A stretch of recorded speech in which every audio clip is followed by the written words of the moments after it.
Welcome to achievers academy Shivamogga.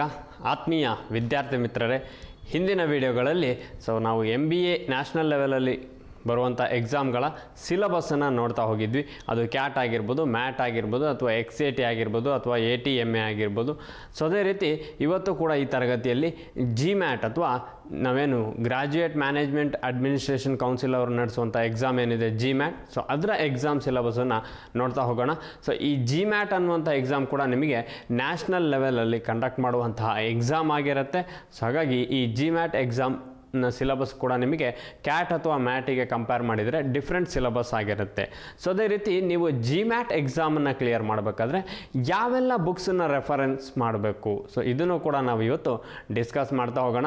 So ನಿಮಗೆ already ಗೊತ್ತಿದೆ national ಲೆವೆಲಲ್ಲಿ ಯಾವೆಲ್ಲ ಎಕ್ಸಾಮನ್ನು ಕಂಡಕ್ಟ್ ಮಾಡ್ತಾರೆ ಅಂತ. ಸೊ ಅದು ಕ್ಯಾಟಿಂದ ಸ್ಟಾರ್ಟ್ ಆಗಿ ನಿಮಗೆ GMAT ತನಕನೂ ಕೂಡ ನ್ಯಾಷನಲ್ ಲೆವೆಲಲ್ಲಿ ಕಂಡಕ್ಟ್ ಮಾಡುವಂಥ ಎಕ್ಸಾಮ್ ಆಗಿದೆ. ಆಲ್ರೆಡಿ ನಾವು ಇದನ್ನು ಡಿಸ್ಕಸ್ ಮಾಡಿದ್ದೀವಿ. ಈ ಸಿಲಬಸ್ಗಳನ್ನು ATMA ತನಕ ಅಥವಾ XAT, MAT ಇದೆಲ್ಲದೂ ಕೂಡ ಸಿಲಬಸ್ ಡಿಸ್ಕಸ್ ಮಾಡಿದ್ದೀವಿ.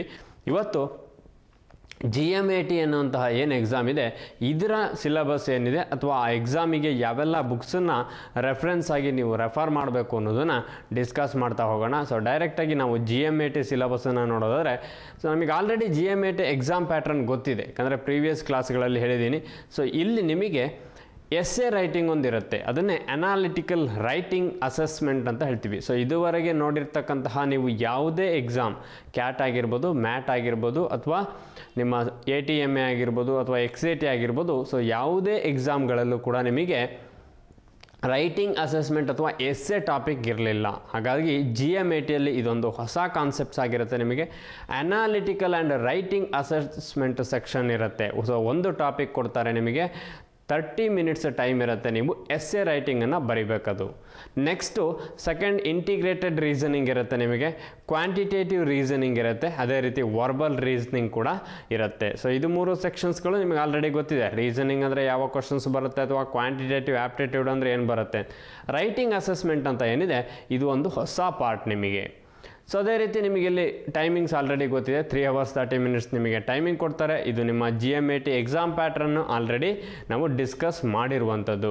ಸೊ ಹಾಗಾದರೆ ಈ GMAT ಸೆಕ್ಷನ್ಸ್ ಏನಿದೆ ಇದರಲ್ಲಿ ಯಾವ ರೀತಿ ಸಿಲಬಸನ್ನು ಕೇಳ್ತಾರೆ ನಿಮಗೆ ಎಕ್ಸಾಮಲ್ಲಿ ಅನ್ನೋದನ್ನು ಇವತ್ತು ನೋಡ್ತಾ ಹೋಗೋಣ. ಸೊ ಫಸ್ಟು ನಿಮಗೆ ಎಸ್ಸೆ ರೈಟಿಂಗ್ ಅಂದರೆ ಅನಾಲಿಟಿಕಲ್ ರೈಟಿಂಗ್ ಅಸೆಸ್ಮೆಂಟ್ ಅಂತ ಹೇಳ್ತೀವಿ. That is nothing but essay writing ಅಂತ ಹೇಳ್ತೀವಿ. ಸೊ ಅದು GMAT ಸಿಲಬಸ್ ಅಥವಾ GMAT ಆ ಫಸ್ಟ್ ಸೆಕ್ಷನ್ ಆಗಿರುತ್ತೆ. ಸೊ ಅಲ್ಲಿ ನಿಮಗೆ ಒಂದು ಎಸ್ಸೆ ರೈಟಿಂಗ್ ಕ್ವಶನ್ಸ್ ಕೊಡ್ತಾರೆ. 30 ಮಿನಿಟ್ಸಲ್ಲಿ ನೀವು ಆ ಎಸ್ಸೆ ರೈಟಿಂಗನ್ನು ಕಂಪ್ಲೀಟ್ ಮಾಡಬೇಕಾಗತ್ತೆ. ಆರ್ಗ್ಯುಮೆಂಟ್ ಎಸ್ಸೆ ಅಂತ ಹೇಳ್ತೀವಿ. You have to analyse the reasoning and the present your argument. So ನೀವು ರೀಸನನ್ನು ಅನಲೈಸ್ ಮಾಡಿಬಿಟ್ಟು ನಿಮ್ಮ ಆರ್ಗ್ಯುಮೆಂಟನ್ನು ಪ್ರೆಸೆಂಟ್ ಮಾಡಬೇಕಾಗತ್ತೆ ಅಲ್ಲಿ ಆರ್ಗ್ಯುಮೆಂಟ್ ಎಸ್ಸೆಯಲ್ಲಿ. ಅಥವಾ you will be judged on how well reasoned you find a given argument. So ಕೊಟ್ಟಿರುವಂಥ ಆರ್ಗ್ಯುಮೆಂಟ್ಸಿಗೆ ನೀವು ಯಾವ ರೀತಿ ರೀಸನನ್ನು ಫೈಂಡ್ ಔಟ್ ಮಾಡ್ತೀರಾ. So that is called as argument essay ಅಂತ ಹೇಳ್ತೀವಿ. ಅಥವಾ ಇಶ್ಯೂ ಎಸ್ಸೆಗೆ ಬಂದರೆ you have to write an essay on the issues given to you. ನಿಮಗೆ ಯಾವುದೋ ಒಂದು ಇಶ್ಯೂಸ್ ಕೊಟ್ಟಿರ್ತಾರೆ, ಬೇಸ್ಡ್ ಆನ್ ದ್ಯಾಟ್ ಇಶ್ಯೂಸ್ ಮೇಲೆ ನೀವು ಎಸ್ಸೆ ರೈಟಿಂಗನ್ನು ಬರೀಬೇಕು. Candidate has to given an opinion around 600 words. So ಹಾಗಾಗಿ ಆ ಎಸ್ಸೆ ಏನಾಗಿರಬೇಕು ನಿಮಗೆ, ಇಶ್ಯೂ ಎಸ್ಸೆ 600 wordsಲ್ಲಿ ಇರಬೇಕು, ಅರೌಂಡ್ 600 words ಅಂತ ಹೇಳಿದ್ದಾರೆ.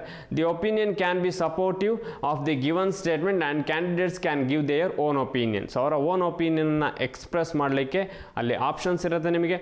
Opinion is properly and structured manner. So essay writing ಅಂದರೆ ಗೊತ್ತಿದೆ. ಸೊ ಯಾವ ರೀತಿ ಒಂದು ಸ್ಟ್ರಕ್ಚರ್ಡ್ ಮ್ಯಾನರಲ್ಲಿ ನೀವು ಎಸ್ಸೆ ರೈಟಿಂಗ್ ಬರೀತೀರೋ ಇಲ್ಲೂ ಕೂಡ ಅದೇ ಸ್ಟೆಪ್ಸನ್ನು ಫಾಲೋ ಮಾಡಬೇಕಾಗತ್ತೆ. ಇದು ನಿಮ್ಮ ಅನಾಲಿಟಿಕಲ್ ಆ್ಯಂಡ್ ರೈಟಿಂಗ್ ಅಸೆಸ್ಮೆಂಟಲ್ಲಿ ಬರುವಂತಹ ಒಂದು ಟಾಪಿಕ್ ಕೇಳಿರ್ತಾರೆ. ಇಲ್ಲಿ ನಿಮಗೆ ಎಸ್ಸೆ ರೈಟಿಂಗ್ ಬೇಸ್ ಮೇಲೆ ಅಲ್ಲಿ 30 ಮಿನಿಟ್ಸ್ ಟೈಮ್ ಕೊಡ್ತಾರೆ ನಿಮಗೆ. ಸೊ ಆ 30 ಮಿನಿಟ್ಸಲ್ಲಿ ನೀವು ಒಂದು ಟಾಪಿಕ್ ಮೇಲೆ ಎಸ್ಸೆನ ಬರಿಬೇಕಾಗತ್ತೆ. ಸೊ ಹಾಗಾಗಿ ನಿಮಗೆ ಅದು ಆರ್ಗ್ಯುಮೆಂಟ್ ಎಸ್ಸೆ ಆಗಿರ್ಬೋದು ಅಥವಾ ಇಶ್ಯೂ ಎಸ್ಸೆಸ್ ಆಗಿರ್ಬೋದು, ಇದು ಗೊತ್ತಿರಬೇಕಾಗತ್ತೆ.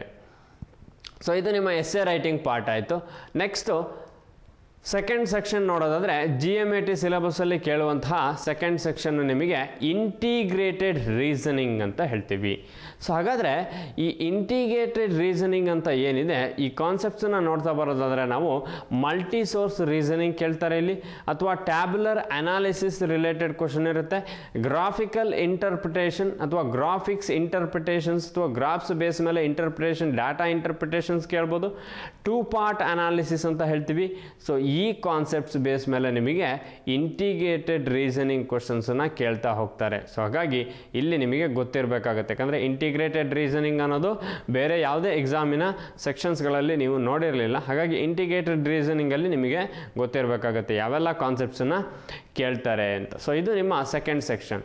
ಅದೇ ರೀತಿ ಥರ್ಡ್ ಸೆಕ್ಷನ್ನಿಗೆ ಬಂದರೆ ಕ್ವಾಂಟಿಟೇಟಿವ್ ರೀಸನಿಂಗ್ ಅಂತ ಹೇಳ್ತೀವಿ. ಸೊ ಪ್ರೀವಿಯಸ್ ಸೆಕ್ಷನಲ್ಲಿ ಇಂಟಿಗ್ರೇಟೆಡ್ ರೀಸನಿಂಗ್ ನೋಡಿದರೆ, ಇಲ್ಲಿ ಕ್ವಾಂಟಿಟೇಟಿವ್ ರೀಸನಿಂಗ್. ಸೊ ಅಂದರೆ ಕ್ವಾಂಟಿಟೇಟಿವ್ ನೀವೇನು ಆಪ್ಟಿಟ್ಯೂಡ್ ಅಂತ ಹೇಳ್ತೀರೋ ಸೊ ಆ ರಿಲೇಟೆಡ್ ಕ್ವಶನ್ಸನ್ನು ಕೇಳ್ತಾರೆ. ಅರಿಥ್ಮೆಟಿಕ್ ಪ್ರಾಬ್ಲಮ್ಸ್ ಆಗಿರ್ಬೋದು, ಅಥವಾ ನಂಬರ್ ಸಿಸ್ಟಮ್ ಮೇಲೆ ಕ್ವಶನ್ಸನ್ನು ಕೇಳ್ಬೋದು, algebra, linear equations and quadratic equations ಕೇಳ್ಬೋದು ನಿಮಗೆ, ಅಥವಾ ಎಕ್ಸ್ಪೋನೆಂಟ್ಸ್ ಆ್ಯಂಡ್ ಫಂಕ್ಷನ್ಸು, ಅಥವಾ ಅಬ್ಸಲ್ಯೂಟ್ ವ್ಯಾಲ್ಯೂ. ಸೊ ಯಾವುದೇ ಕಾನ್ಸೆಪ್ಟ್ ಬೇಸ್ ಮೇಲೆ ನಿಮಗೆ ಕ್ವಶನ್ಸನ್ನು ಕೇಳ್ಬೋದು. ಅದೇ ರೀತಿ geometry, angles, circles, coordinate geometry, so ಯಾವುದಾದ್ರೂ ಕೇಳ್ಬೋದು, ಅಥವಾ ಪಾಲಿಗನ್ಸ್ ಅಂತ ಹೇಳ್ತೀವಿ. Next data interpretation. So data analysis and interpretation, ಅದರಲ್ಲಿ ಬಾರ್ ಗ್ರಾಫ್ ಆಗಿರ್ಬೋದು, ಪೈ ಚಾರ್ಟ್ ಆಗಿರ್ಬೋದು, ಟ್ಯಾಬ್ಯುಲರ್ ಡಾಟಾ ಆಗಿರ್ಬೋದು, ಕ್ಯಾಸ್ಲೆಟ್ ಡಾಟಾ ಆಗಿರ್ಬೋದು, ಯಾವುದಾದ್ರೂ ಕೇಳ್ಬೋದು ನಿಮಗೆ data analysis and ಇಂಟರ್ಪ್ರಿಟೇಷನಲ್ಲಿ. Profit and loss related questions ಇರುತ್ತೆ, ಅಥವಾ ಡಿಸ್ಕೌಂಟ್ ಬೇಸ್ ಮೇಲೆ ಕ್ವಶನ್ಸನ್ನು ಕೇಳ್ಬೋದು. ವರ್ಡ್ ಪ್ರಾಬ್ಲಮ್ಸ್ ಅಂತ ಹೇಳ್ತೀವಿ, ಅಂದರೆ ಸಿಂಪಲ್ ಇಂಟ್ರೆಸ್ಟ್ ಮತ್ತು ಕಾಂಪೌಂಡ್ ಇಂಟ್ರೆಸ್ಟ್ ಆಗಿರ್ಬೋದು, ಮೆಜರ್ಮೆಂಟ್ ಪ್ರಾಬ್ಲಮ್ಸ್ಗಳಾಗಿರ್ಬೋದು. ಅದೇ ರೀತಿ real numbers. So based on that number system ಮೇಲೆ ನಿಮಗೆ ರಿಯಲ್ ನಂಬರ್ಸ್ ಅಥವಾ ಇನ್ಯಾವುದೋ ಒಂದು ನಂಬರ್ಸ್ ಮೇಲೆ ಕ್ವಶನ್ಸ್ ಕೇಳ್ಬೋದು. Square root, cube root, discrete probability base ಮೇಲೆ ಕ್ವಶನ್ಸನ್ನು ಕೇಳ್ಬೋದು. ಡೆಸಿಮಲ್ ಫ್ರಾಕ್ಷನ್ಸ್ ಮತ್ತು ಪರ್ಸೆಂಟೇಜ್ ಕಾನ್ಸೆಪ್ಟ್ ಮೇಲೆ ಕ್ವಶನ್ಸನ್ನು ಕೇಳ್ಬೋದು. ಸೊ ಇದಿಷ್ಟು ಕೂಡ ನಿಮಗೆ ಕ್ವಾಂಟಿಟೇಟಿವ್ ರೀಸನಿಂಗ್ ಪಾರ್ಟ್ ಆಗಿರುತ್ತೆ. ಸೊ ಹಾಗಾಗಿ ನಿಮಗೆ ಇಂಟಿಗ್ರೇಟೆಡ್ ರೀಸನಿಂಗ್ ಅಂದರೆ ಏನು ಕೇಳ್ತಾರೆ, ಕ್ವಾಂಟಿಟೇಟಿವ್ ರೀಸನಿಂಗ್ ಅಂದರೆ ಏನು ಕೇಳ್ತಾರೆ ಅನ್ನೋದು ಚೆನ್ನಾಗಿ ಗೊತ್ತಿರಬೇಕು. ಸೊ ಅದೇ ರೀತಿ ನೆಕ್ಸ್ಟ್ ಸೆಕ್ಷನ್ ನೋಡೋದಂತ ಹೋಗೋದಾದರೆ ವರ್ಬಲ್ ಪಾರ್ಟಿಗೆ ಬರ್ತೀವಿ ನಾವು. That is nothing but verbal reasoning ಅಂತ ಹೇಳ್ತೀವಿ. ಸೊ ಈ ವರ್ಬಲ್ ರೀಸನಿಂಗಲ್ಲೂ ಕೂಡ ನಿಮಗೆ ರೀಡಿಂಗ್ ಕಾಂಪ್ರಿಹೆನ್ಷನ್ ಕೇಳ್ತಾರೆ. ದ್ಯಾಟ್ ಈಸ್ ನಥಿಂಗ್ ಬಟ್ ನಾವು ಇಂಗ್ಲೀಷಲ್ಲಿ ಇದನ್ನು ಪ್ಯಾಸೇಜ್ ಅಂತ ಹೇಳ್ತೀವಿ. ಸೊ ಒಂದು ಪ್ಯಾಸೇಜ್ ಕೊಟ್ಬಿಟ್ಟು ನಿಮಗೆ ಕ್ವಶನ್ಸ್ ಕೊಳ್ತಾರೆ. ಅಲ್ಲಿ ಆ್ಯಂಟನಿಮ್ಸ್, ಸಿನಾಮ್ಸ್ ಕೇಳ್ಬೋದು ನಿಮಗೆ. ಸೊ ಆ್ಯಂಟನಿಮ್ಸ್, ಸಿನಾಮ್ಸ್ ಕೇಳೋ ಚಾನ್ಸಸ್ ಇರುತ್ತೆ. ಕ್ರಿಟಿಕಲ್ ರೀಸನಿಂಗ್ ಅಂತ ಹೇಳ್ತೀವಿ, ಅಥವಾ ಸೆಂಟೆನ್ಸ್ ಕರೆಕ್ಷನ್ಸ್ ಕೇಳ್ಬೋದು. ಸೊ ಯಾವುದೋ ಒಂದು ಸೆಂಟೆನ್ಸನ್ನು ಎಲ್ಲೋ ಒಂದು ಪಾರ್ಟಲ್ಲಿ ಮಿಸ್ಟೇಕ್ಸ್ ಕೊಟ್ಬಿಟ್ಟು ಆ ಸೆಂಟೆನ್ಸನ್ನು ಕರೆಕ್ಟ್ ಮಾಡಿ ಅಂತ ಕೇಳ್ಬೋದು. ಸೊ ಇದೆಲ್ಲದೂ ಕೂಡ ಬರುವಂಥದ್ದು ನಿಮ್ಮ verbal reasoning. That is nothing but English ಅಥವಾ ಲ್ಯಾಂಗ್ವೇಜ್ ಕಾಂಪ್ರಿಹೆನ್ಷನ್ ಅಂತ ಹೇಳ್ತೀವಿ. ಸೊ ಅಲ್ಲಿ ಈ ಕಾನ್ಸೆಪ್ಟ್ಸನ್ನು ನಿಮಗೆ ಕೇಳ್ತಾ ಹೋಗ್ತಾರೆ. ಹಾಗಾಗಿ ಇದು ಕೂಡ ಗೊತ್ತಿರಬೇಕು ನಿಮಗೆ. ಸೊ ಇದಿಷ್ಟು ನಿಮ್ಮ ಸಿಲೆಬಸ್ ಆಯಿತು. ಅನಾಲಿಟಿಕಲ್ ಅಸೆಸ್ಮೆಂಟಿಂದ ಸ್ಟಾರ್ಟ್ ಆಗಿ integrated reasoning, quantitative reasoning, verbal reasoning. So 4 ಪಾರ್ಟ್ಗಳು ಬರುತ್ತೆ GMATಯಲ್ಲಿ. ನೆಕ್ಸ್ಟು ಈ ಸಿಲೆಬಸ್ಸನ್ನು ಕವರ್ ಮಾಡಬೇಕು, ಅಥವಾ ನಿಮಗೆ GMAT ಎಕ್ಸಾಮ್ ಈಸಿ ಆಗಬೇಕು ಅಂದರೆ ನೀವು ಯಾವೆಲ್ಲ ಬುಕ್ಸನ್ನು ರೆಫರ್ ಮಾಡಬೇಕು. ಸೊ ರೆಫರೆನ್ಸ್ ಬುಕ್ಸನ್ನು ನೋಡ್ತಾ ಹೋಗೋಣ. ಹಾಗಾದರೆ ಫಸ್ಟ್ ನಿಮಗೆ ಅನಾಲಿಟಿಕಲ್ ಆ್ಯಂಡ್ ರೈಟಿಂಗ್ ಅಸೆಸ್ಮೆಂಟ್ ಅಂತ ಒಂದು ಕಾನ್ಸೆಪ್ಟ್ಸ್ ಬರುತ್ತೆ, ಅಥವಾ ಸೆಕ್ಷನ್ ಇರುತ್ತೆ. ಸೊ ಇದಕ್ಕೆ ನೀವು ಬುಕ್ ರೆಫರೆನ್ಸಿಗೆ ಬಂದರೆ writing assessment verities of preparation GMATs ಅಂತ ಹೇಳ್ತೀವಿ. ಸೊ ಇದು ನಿಮ್ಮ ಚಾನ್ ಥ್ರೋವನ್ ಆ್ಯಂಡ್ ಮಾರ್ಕ್ಸ್ ಮೊಬರಗ್, ಬ್ರೈನ್ ಗಾಲ್ವಿನ್ ಅವರು ಬರೆದಿರ್ತಕ್ಕಂತಹ ಬುಕ್ಸು. ಸೊ ಇದನ್ನು ಕೂಡ ನೀವು ರೆಫರ್ ಮಾಡ್ಬೋದು. ಅಥವಾ GMAT analytical writing solution to the real argument topics, ರಿಬಾಂತ್ ಪಬ್ಲಿಷರ್ಸ್. ಸೊ ಪಬ್ಲಿಷರ್ ನೇಮ್ ಕೊಟ್ಟಿದ್ದಾರೆ, ಇದು ಆಥರ್ ಅಲ್ಲ, ರಿಬಾಂತ್ ಪಬ್ಲಿಷರ್ಸ್ ಪಬ್ಲಿಷ್ ಮಾಡುವಂತಹ GMAT ಅನಾಲಿಟಿಕಲ್ ರೈಟಿಂಗ್. ಸೊ ಇದೆರಡು ಬುಕ್ಸನ್ನು ನೀವು ರೆಫರ್ ಮಾಡ್ಬೋದು. ಸೊ ಇಲ್ಲಿ ನಿಮಗೆ ಬೇಸ್ಡ್ ಆನ್ ದ್ಯಾಟ್ ನೀವು ಎಸ್ಸೆ ಬರೀಬೇಕಾಗುತ್ತೆ. ಅನಾಲಿಟಿಕಲ್ ರೈಟಿಂಗ್ ಅಸೆಸ್ಮೆಂಟ್ ಅಂದರೆ ಸೊ ಅದು ನಿಮಗೆ ಎಸ್ಸೆ ರೈಟಿಂಗ್ ಟಾಪಿಕ್ ಆಗಿರುತ್ತೆ.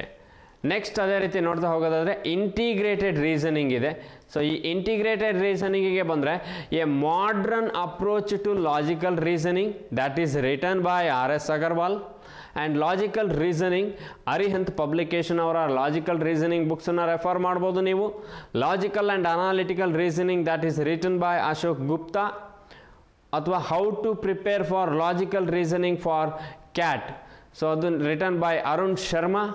ನಾನ್ verbal reasoning, RS Agarwal. So ಯಾವುದೇ ಬುಕ್ಸನ್ನು ನೀವು ಇಂಟಿಗ್ರೇಟೆಡ್ ರೀಸನಿಂಗ್ ಕಾನ್ಸೆಪ್ಟ್ಸಿಗೆ ರೆಫರ್ ಮಾಡ್ಬೋದು. ಸೊ ಇಲ್ಲಿ ನಿಮಗೆ ರೀಸನಿಂಗ್ ರಿಲೇಟೆಡ್ ಕಾನ್ಸೆಪ್ಟ್ಸನ್ನು ಅವರು ಕವರ್ ಮಾಡಿರ್ತಾರೆ. ಸೊ ಬೇಸ್ಡ್ ಆನ್ ದಟ್ ನೀವು GMAT ಎಕ್ಸಾಮನ್ನು ತುಂಬ ಈಸಿಯಾಗಿ ಅಟೆಂಡ್ ಮಾಡ್ಬೋದು.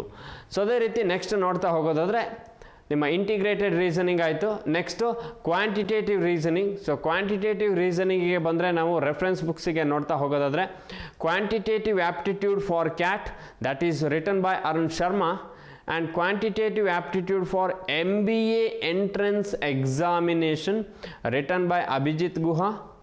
Quantitative aptitude numerical ability ಅಥವಾ fully solved 7000 objective questions that is written by Pratyogita Kiran and think tank of Kiran Prakashan. So ಇವರು ಕೂಡ ಬರೆದಿರ್ತಕ್ಕಂಥದ್ದು.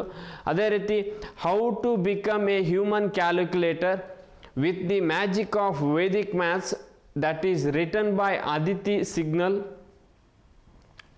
ಅದಿತಿ ಸಿಂಗಲ್ ಅವರು ಬರೆದಿರ್ತಕ್ಕಂಥ ಬುಕ್ಸನ್ನು ಕೂಡ ರೆಫರ್ ಮಾಡ್ಬೋದು ನೀವು. Mathematics for MBA that is written by RS Agarwal. So RS Agarwal ಬರೆದಿರ್ತಕ್ಕಂತಹ ಮ್ಯಾಥಮೆಟಿಕ್ಸ್ ಫಾರ್ MBA ಅನ್ನೋದೇನಿದೆ ಆ ಬುಕ್ಸನ್ನು ಕೂಡ ನೀವು ರೆಫರ್ ಮಾಡ್ಬೋದು.